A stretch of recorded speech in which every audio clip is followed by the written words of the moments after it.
Sa kabukiran na ito, may dalawang mag-asawa na tumatakbo dahil sa ibong Garuda. Habang sila ay tumatakbo, biglang nanakitang tiya ng babae.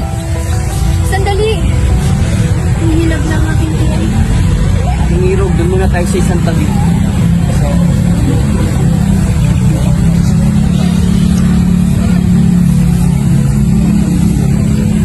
Lalabas na yata ang bata sa aking sinapupunan. Sandali, sandali.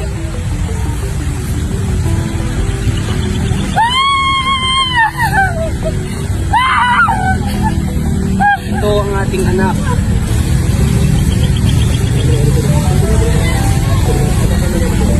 Napakagandang bata. Nakakalungkot man, ngunit kailangan natin siyang iwan. Baka siya'y madamay sa paparating na Garuda. Masakit man ito sa kanila, agad-agad nilayo ng mag-asawa ang kanilang anak sa Garuda. Patawad anak, ngunit kinakailangan ka naming iwan. Ngunit pakatatandaan mo na mahal ka namin. Makalipas ang ilang araw, may mag-asawang napadpad sa puok na ito. Mahal, natapos ko na pala ang transaksyon natin sa kabilang bayan. Mabuti naman kung ganoon. Kay gandang puok pa rito. O bakit ito'y tunay malungkot? Tayo nga ang pinakamayaman ng mga ngalakal dito, ngunit hindi naman tayo nabiyayaan ng anak. Anong tunog iyon? May sanggol! Sinundan nila ang tining at may nakita silang babaeng sanggol. Nasaan kaya ang mga magulang nito? Hayaan mo, munting prinsesa. Mula ngayon, tatawagin ka na namin Bidasari. Masayang-masaya silang mag-asawa sa kanilang nakita. Makalipas ang ilang taon, nagtatangka na umalis ang sultana, ngunit sinusundan pa rin siya ng isang batiyaw. Huwag mo nga akong susundan? Patawad sultana, ngunit saan ka ba tutungo? Sino ka upang malaman kung saan ako tutungo? Sinutusan lamang ako ng ating sultan na ikay huwag palabasin ang palasyo. Walang nagawa ang sultana kundi ang bumalik. Makalipas ang ilang minuto, Mahal na sultana, naririto na po ang sultan. Mahal na sultan, maaari na lang po kayo pumasok. Mahal, kamusta ang iyong araw?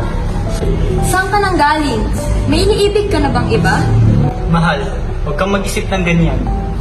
isang batiyaw ang pumasok. Mahal Sultan, nais kang makita ng konseho. Narinig mo yung mahal? Hindi ako pupunta sa aking kirida. Nang lumisan na ang sultan, ipinatawag ni Lilasari ang kanyang mga batiyaw.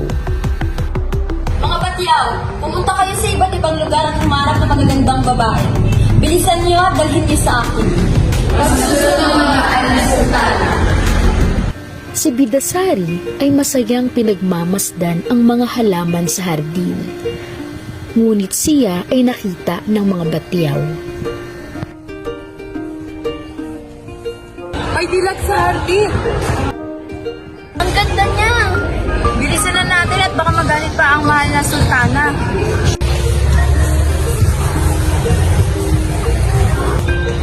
Magandang araw po. Magandang araw. Ano ang iyong mahal? Bidasari, ano po ang kanilang kailangan? Naghahanap ng tama ang mahal na sultana at ikaw ang kanya nakita.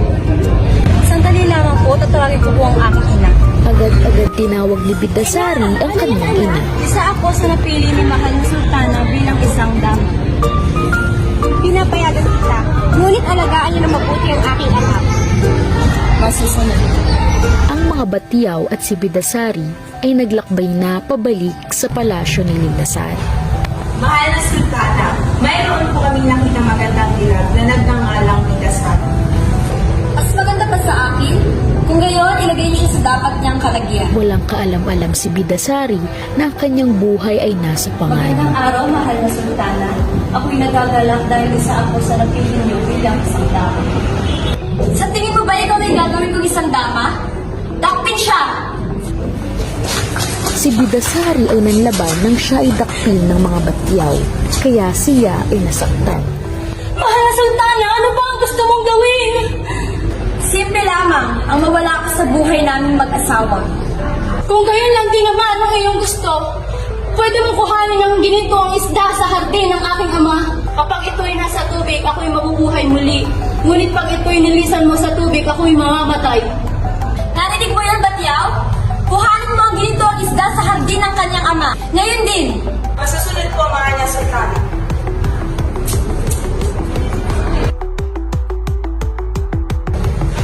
Mahal na Sultana, ito na po ang ginito ang isda.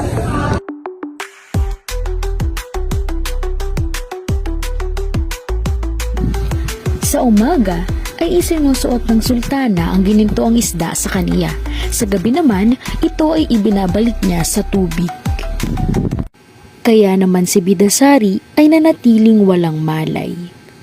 Isang araw, hindi alam ng sultana na ang kanyang asawa ay umalis upang mangaso.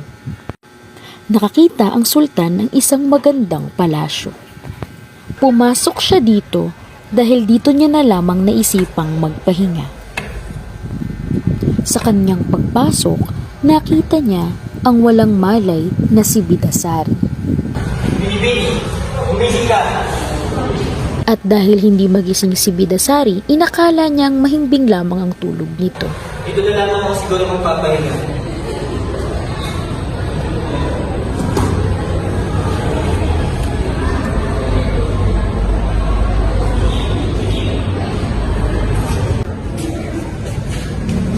Dama, nasa na kaya ang aking asawa?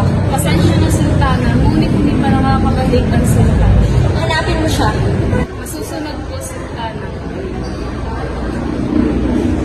Nagising na ang sultan, ngunit nagtataka siya dahil hindi pa rin nagigising ang binibini. Agad naman siyang umuwi dahil tapos na siyang magpahinga. Mahal na Sultana. Naririto na po ang mahal na sultan. Papasukin mo siya.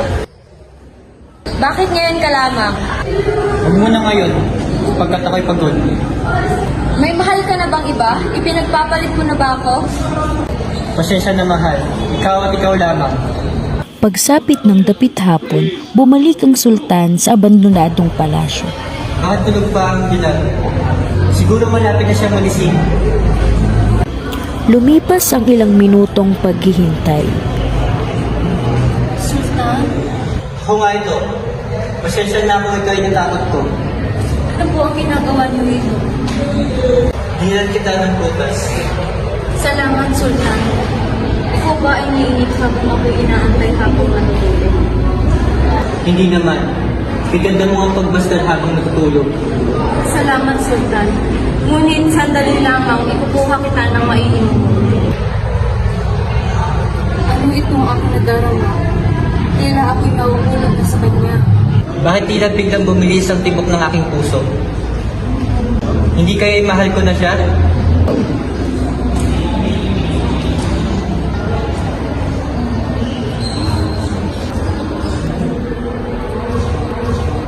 May problema ba? Hindi. Hindi ka na dapat pumunta pa rito. Magagalit siya. Sino? Sino ang magagalit, Bidasari? Ang sultana. Natatakot siya na baka siya ay iwan mo. Habang wala ka sa palasyo, sinasaktan niya ako. Ano? Kalapastanganan! Hindi ko matatanggap ang kanyang ginawa. Iiwan ko na siya. Ngunit papaano ang trono? Huwag kang mag-alala, Bidasari. Ikaw ang uupo sa trono sa aking tabi. Matapos malaman ng sultan ang kasamaan ni Lilasari, agad-agad silang pumunta sa palasyo ng sultana. Mahal, bakit kasama mo ang babaeng iyan? Hindi ba't ang sabi mo ako at ako lamang? Dahil ba mas maganda siya? Wala siyang kinalaman dito, Lilasari. Kagagawin mo ang lahat ng ito. Dakpin siya! Bitawan niyo ako mga lakas tawang! Bitawan niyo!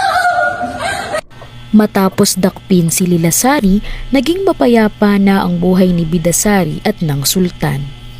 Maraming salamat, Sultan. Walang anuman. Lahat gagawin ko para sa iyo dahil mahal kita. Mahal din kita.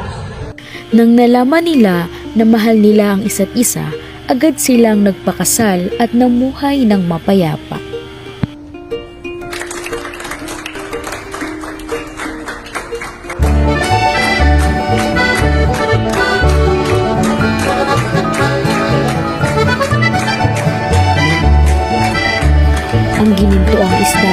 ay mananatili na lamang sa